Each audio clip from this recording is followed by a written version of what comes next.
নমস্কাৰ আপোনালোক সকলোকে পুনৰবাৰ আপোন শৰ্টছৰ অন্য এটা ভিডিঅ'লৈ স্বাগতম জনাইছোঁ।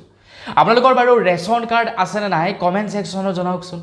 যদি ৰেচন কাৰ্ড আছে তেনেহ'লে আপোনালোকে 31 জুলাইৰ পূৰ্বে এটা প্ৰয়োজনীয় কাম কৰিব লাগিব। যদি আপোনালোকে সেই প্ৰয়োজনীয় কামটো নকৰে তেনেহ'লে 1 আগষ্টৰ পৰা কিন্তু ৰেচন লাভ নকৰিব। এইবাৰ কিন্তু আপোনালোকক চাউলৰ লগতে দালি, চেনি আৰু নিমখ এই সামগ্ৰীকেইটাও প্ৰদান কৰিব। গতিকে আপোনালোকে 31 জুলাইৰ পূৰ্বেই ৰেচন কাৰ্ডৰ লগত জড়িত এটা প্ৰয়োজনীয় কাম কৰিব লাগিব, যদিহে চাউলৰ লগতেই সামগ্ৰীবিলাক চৰকাৰৰ পৰা লাভ কৰিব বিচাৰে।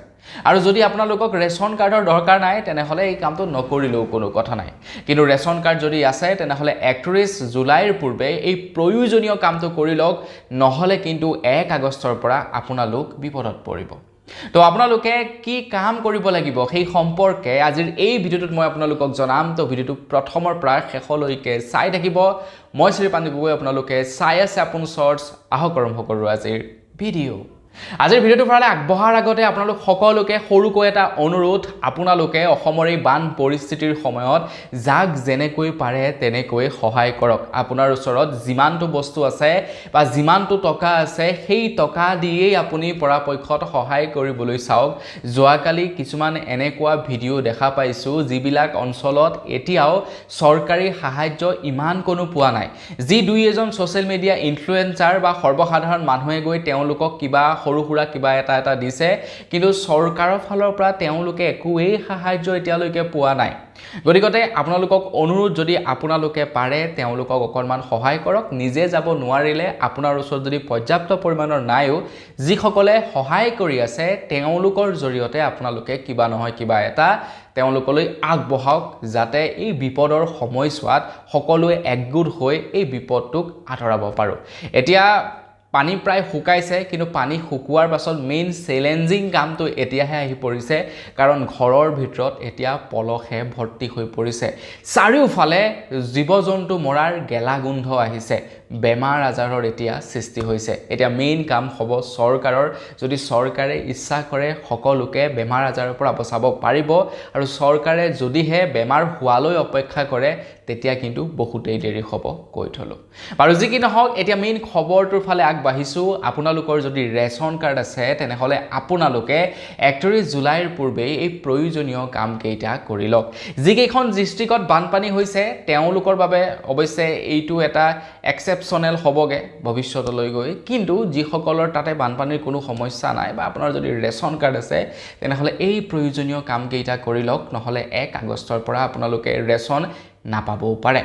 এতিয়া 31 জুলাইৰ পূৰ্বে কি কৰিব লাগিব আপোনালোকে, কি নকৰিলে আপোনালোকে ৰেচন সামগ্ৰী লাভ নকৰিব 1 আগষ্টৰ পৰা, এইটো এটা ডাঙৰ কুৱেশ্যন মাৰ্ক। তো আপোনালোকলৈ এটা নটিচ জাৰি কৰা হৈছে যে আপোনালোকে 31 জুলাইৰ পূৰ্বে আপোনালোকৰ ৰেচন কাৰ্ডৰ সৈতে আধাৰ কাৰ্ড বা eKYC কৰিব লাগিব, যদি এতিয়ালৈকে আপোনালোকে eKYC কৰা নাই। যদি eKYC কৰিলে তেতিয়া কোনো কথা নাই, আপোনালোকে সুকলমে ৰেচন লাভ কৰি থাকিব। আৰু যদিহে এতিয়ালৈকে eKYC কৰা নাই তেনেহ'লে eKYC আপোনালোকে কৰিব লাগিব, তেতিয়াহে 1 আগষ্টৰ পৰা আপোনালোকে ৰেচন লাভ কৰিব। তাতকৈ ডাঙৰ কথাটো হৈ গ'ল, এইবাৰ আপোনালোকে মোবাইল নাম্বাৰ আপডেটো কৰিব পাৰিব, যাতে আপুনি কিমান চাউল লাভ কৰিছে, কিমান চাউল আপোনালৈ আহিছিলে, গোটেই ডিটেইলছবিলাক যাতে আপোনাৰ মোবাইলতে লাভ কৰিব পাৰে। তাৰ কাৰণে মোবাইল নাম্বাৰো আপোনালোকে আপডেট কৰিব পাৰিব KYC কৰোঁতেই। গতিকে KYC যিসকলে নকৰিব তেওঁলোকৰ কিন্তু বিপদ হ'ব, তেওঁলোকে চৰকাৰৰ পৰা ফ্ৰী ৰেচন নাপাব।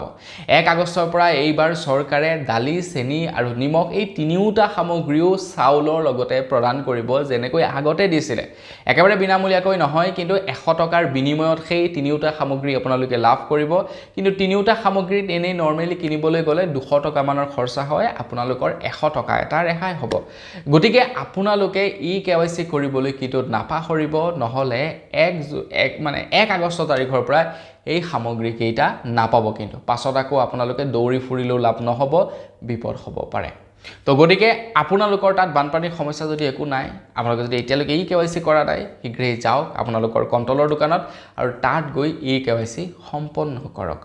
তো বন্ধুসকল বছ আজিৰ ভিডিঅ' জনাবলগীয়া খবৰ ইমানকেইটাই আছিলে খবৰকেইটা জানি কেনে পালে কমেণ্ট ছেকশ্যনত জনাব যদি ভাল লাগিলে লাইক এটা কৰিব চেনেলটো ছাবস্ক্ৰাইব কৰা নাই ছাবস্ক্ৰাইবটো কৰিব পুনৰ এটা ভিডিঅ' লগ পোৱাৰ আশাৰে বিদায় মাগিছোঁ ধন্যবাদ জয় অসম